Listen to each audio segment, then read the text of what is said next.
No niin, nyt kun Teslalla on ajettu ihan karvaan vaille 40 000 kilometriä ja itse asiassa on päätetty vaihtaa Tesla toisen merkkiseen autoon, niin voi vähän käydä tässä läpi niitä syitä, että minkä takia Tesla nyt lähtee vaihtoon ja minkä takia päädytään sitten johonkin toiseen kuin Teslaan, kun hommataan uutta autoa. Ja tietysti ensimmäiseksi tähän voi heti paljastaa kyllä sen, että se primääri syy, voisi sanoa deal breakeri koko Teslan suhteen, miksi tämä lähtee vaihtoon, on se, että tämän takuu on meidän käyttöön liian lyhyt. Tämä tulee liian kalliiksi, koska meidän pitoaika tälle on vain kaksi vuotta, ehkä pikkusen yli, johtuen siitä, että takuu on vain 80 000 kilometriä ja me ajetaan vuosittain noin 35 000 kilometriä ja siitä tulee vaan vähän turhan kallista, jos autoa pidetään vain pari vuotta kerrallaan tämän hintaista autoa, niin se on se syy, mutta niin kuin sanottu, niin jos Teslalla olisi pidempi takuu, niin itse asiassa seuraavakin auto, kun tästä luopumisen aika tulisi joskus selvästi myöhemmin, niin olisi Tesla kyllä, että tästä autosta on pidetty niin paljon, mutta johtuen tuosta takuun lyhyydestä, niin pitää katsoa jotain seuraavaa autoa, mutta no sitten joka tapauksessa, koska meidän seuraava auto kuitenkin olisi Tesla, jos takuu olisi vaan riittävän pitkä, niin voi käydä vähän läpi niitä ehkä jotain haastavampia puolia tässä Teslassa, mitkä nyt ei ole kuitenkaan ihan kohdallaan, niin kuin tietää, niin jokaisessa autossa on jotain haastavia puolia kanssa, mikään auto ei ole täydellinen. Ja riippuen vähän tietysti käyttäjästä, niin mikä haistapuoli sitten haittaa enemmän, mikä vähemmän. Niin meillä tietysti yksi semmoinen haastava asia tässä on ollut se, että tässä on mekaanisesti tietynlaista heikkoutta. Suunnittelu on tehty sillä tavalla, että tässä on haasteita. Eli käytännössä tässäkin tällä hetkellä on vaihdettu jo itse asiassa eteen ja taakse tukivarret ja sekä pallonivelen puslat 55 000 kilometrin kohdalla ja itse asiassa etupyörän laakerit vaihdettiin jo 45 000 kilometrin kohdalla, että se on vähän turhan nopeasti menee ne kyllä rikki tässä.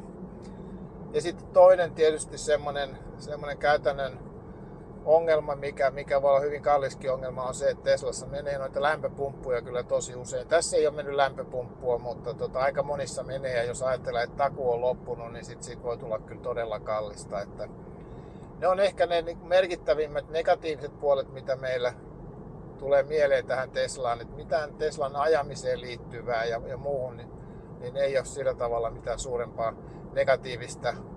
Okei, totta kai voi sanoa myöskin sen, että onhan tässä muutama semmoinen hikappi. Yksi hikappi on tietysti nuo tullasipyyhkijät, jotka toimii vähän eri tavalla.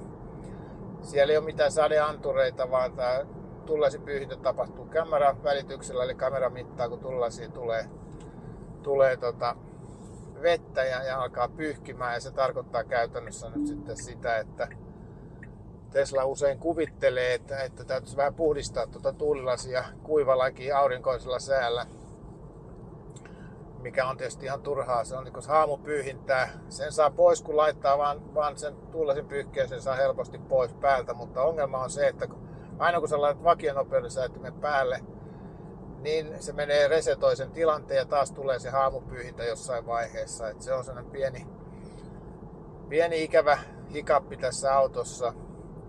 Ja sitten toinen hikappi liittyy sitten tähän mukautuvaan vakionopeussäätimeen ja autopilottiin, että tähän tekee tämmöisiä haamujarrutuksia aina silloin tällöin. Ihan tyypillisesti on jotain sellaisia paikkoja, missä se tekee sen joka kerta. Esimerkiksi meidän tässä lähistöllä Kehä Kakkosella yhden sillan alli, kun mennään, niin aina se tiputtaa sieltä sen nopeuden ja jarruttaa siihen, mutta muutenkin liikenteessä ja jos tämmöisellä kapeammalla tiellä ohittelet polkupyöräilijää, niin sehän jarruttelee kyllä vähän turhan paljon. Että se on sellainen toinen hikappi, mikä tässä on, mutta niin kun, siinä ne on ne mitkä niin kun tämmöisen vajaan 40 000 kilometrin kokeilun jälkeen tai ajamisen jälkeen niin itse huomioi. Ja sitten sen päälle on sitten aika paljon positiivisia kokemuksia, mikä vaikuttaa siihen, että tässä mielellään itse asiassa ottaisi uuden Teslan sitten, kun tämän aika olisi mennä vaihtoon, jos vaan se takuaika olisi pidempi, mutta kun ei, niin ei valitettavasti. Sitten jotain niistä hyvistä puolista, mitkä Teslas mun mielestä on niin tehnyt tästä semmoisen auton, että tätä mielellään pitäisi pidempäänkin, niin ekaskin tässä on todella hyvä ajoasento, tässä on mukava istua, penkki on sopivan pehmeä, tukee sopivasti, ratti on sopivalla etäisyydellä, niin kuin ajaminen itsessään on mukava, jousitos on suht mukava, niin kuin siinä mielessä ei ole niin kuin oikeastaan mitään. Se on tietysti pieni detsku, että jos näissä vegenahkapenkeissä eli muovipenkeissä olisi tuuletus, mikä sitten on jo uudemmissa malleissa, niin se vielä parantaisi, koska kyllähän nämä lämpöisellä säällä niin selkä hikoilee, vaikka lämpötila olisi muuten tässä ohjaamossa ihan sopiva.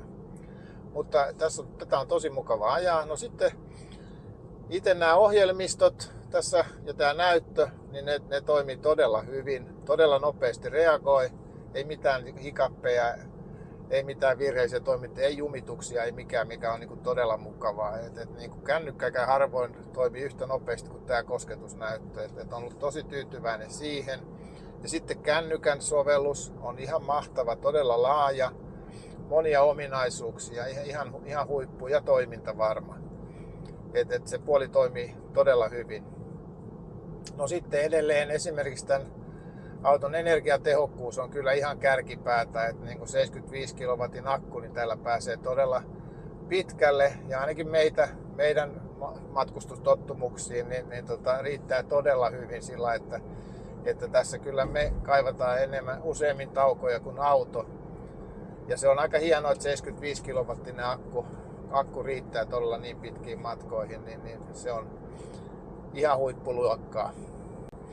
Ja sitten esimerkiksi Teslan navigointi toimii todella mukavasti. Tähän kun vaihdettiin ja luuluttiin Android-autosta, mä ajattelin, että tuleekohan siitä haastetta, mutta ei todellakaan. Tätä on tosi helppo navigoida. Ja nyt kun tuli vielä Grokki mukaan ja tulee nähtävästi Suomen autoihin tai Ranskan tuontiin, niin se helpottaa entisestään navigointia, koska auto ymmärtää suomen kieltä ja sen voi navigoida suomeksi se osoitteen tai paikan, mihin on menossa. Ja sitten taas se, miten Tesla suunnittelee niin kuin latauspysähdykset ja tietää, mikä on niin kuin akun varaustila, kun tullaan perille ja kuinka pitkiä lataustaukoja pidetään, niin toimii todella tarkasti. Se on niin kuin melkein unelma tällä ajaa. Ei tule niin kuin tilanteita, että näinkö tässä menikin ja miten tuo akku noin romahti yhtäkkiä, mistä löytyy latauspaikka, niin semmoisia ei tule kyllä tällä autolla, kun navigoi. Se on todella mukavaa. Ja sitten toisaalta tämä minimalistinen suunnittelu, mikä tässä on, että tässä on pari nappia ohjauspyörässä ja sitten on kaksi viikseä. Highlandissa ei ole enää oikeanpuolista viikseä, niin tähän on tottunut se, että aika paljon komennosta tapahtuu näytön kautta. Niin kun tähän on tottunut, niin musta tämä toimii todella hyvin. Ei kaipaa yhtään enempää. Että niin kuin ihan just sitä, mitä kaipaa. Ja jotenkin tämä Teslan autofilosofia, miten auto on suunniteltu vähän eri tavalla kuin perinteiset, niin se on mua miellyttänyt todella paljon, kun tähän pääsi sisälle. No niin, Hanne, siinä oli jotain mun mietteitä, mutta mitäs sä oot sitten miettinyt? Sä oot kans tässä ajellut osan näistä pikkusen vaista 40 000 kilometristä, niin mitäs sä oot mieltä verrattuna, tai tästä autosta ja ehkä vähän verrattuna muihin autoihin, joita meillä on ollut? No aluksi tässä oli vähän totuttelua, että tämä kuitenkin vähän erilaista, kun kaikki on tosiaan tässä ruudulla, että miten kaikki toimii, mutta sinänsä itse ajaminen tosi helppoa ja kätevää, että kyllähän tällä istuimet on hyvät ja kamerat on hyvät ja peruuttaminen on helppoa ja sillain tosi kätevää, että ihan on tykännyt kyllä sillain ajella, että ei ole mitään siinä mielessä ikävää. Eli sä olisit myös sitä mieltä, että seuraava autokin voisi olla Tesla, että et ainakaan sanoisi, että ei sitä autoa enää. Joo, mun puolesta, että mä oon aika kaikki ruoka-aine näissä autoissa kuitenkin. Että Se on ollut tietysti mulle helpompaa, kun se on tullut aika kunhan väri on oikein, niin sitten käy joo. Mutta varmaan se on totta, niin kuin sä sanot, niin tämä on kyllä helppoa ajaa, kun tähän pikkusen tähän minimalistisuuteen ja siihen, miten hallintalaitteet on, niin tottuu, niin tämä on helppo ajaa. No, joku sana sitten vähän siitä, että kun tämä auto nyt vaihtuu, nyt me itse asiassa edetään 20, kun tätä kuvataan 22. heinäkuuta ja 24. heinäkuuta haetaan toinen auto, niin vähän siitä, että minkälaista autoa me nyt sitten haetaan. Ei paljasta sitä, mihin me päädytään vielä tässä videossa, tehdään siitä toinen video. Mutta sen voi sanoa, että niin tämä nykytrendin mukaiset SUVit ei ehkä ole niitä autoja, jotka on meidän mieleen, että ne on vähän isoja möhköjä. Ja meidän tarpeisiin, kun ollaan eläkeellä ja kaksin eletään, niin ei tilan tarvetta eikä semmoista ole niin suurta ollenkaan.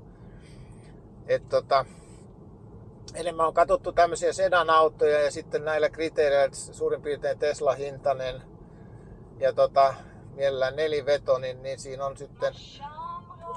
Oho, siellä meidän alkaa musiikkikin, niin siellä ei valinnanvara ihan välttämättä ihan hirveästi ole, kun selkeä kriteeri on se, että takuu pitää olla minimissään 5 vuotta ja 150 000 kilometriä. Tässä on nyt sitten käyty kokeilemassa Hyundain Ioniq 6 ja sitten Kian EV6. Ja sitten käytiin kokeilemassa Xpengin G6, sehän nyt on SUVi, mutta sieltähän on mahdollista Xpengillä saada P7, joka niin kuin toiminnoltaan on käsittääkseni hyvin sama kuin G6. Ja se oli kyllä niin kuin Teslasta pitävälle kyllä oli sellainen positiivinen kokemus, koska se oli toiminnoltaan hyvin samanlainen. Siihen liittyy sellainen pieni detskukin, että kun oltiin otettu se koeajoon, niin myyjä ensin näytti meille, että tällä tavalla tämä toimii ja näytti ne hallintalaitteet siitä vierestä ja lähti sitten ulos ja unohti avaimet itselleen.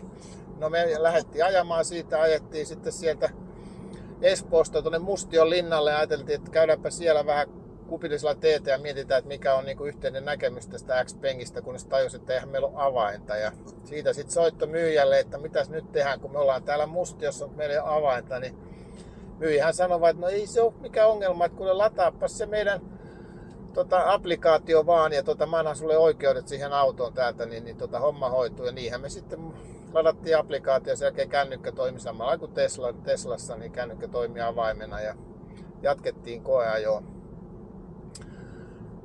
Ja ja sitten sen lisäksi on vielä yksi kokeiltu, eli Byd Seal, joka oli alun perin semmoinen auto, mitä harkitsin myöskin silloin, kun Tesla oltiin miettimässä, että se olisi ollut yksi vaihtoehto. Niin nämä tuli kokeiltua ja niin kuin sanottu, niin joku näistä nyt sitten itse asiassa ylihuomenna käydään hakemassa, mutta mikä, niin se selviää seuraavassa videossa, kun on ehkä sanotaan 1-2 ajettu ja saatu vähän ensi tuntumaan siihen, miltä se auto tuntuu, niin palataan sitten siihen.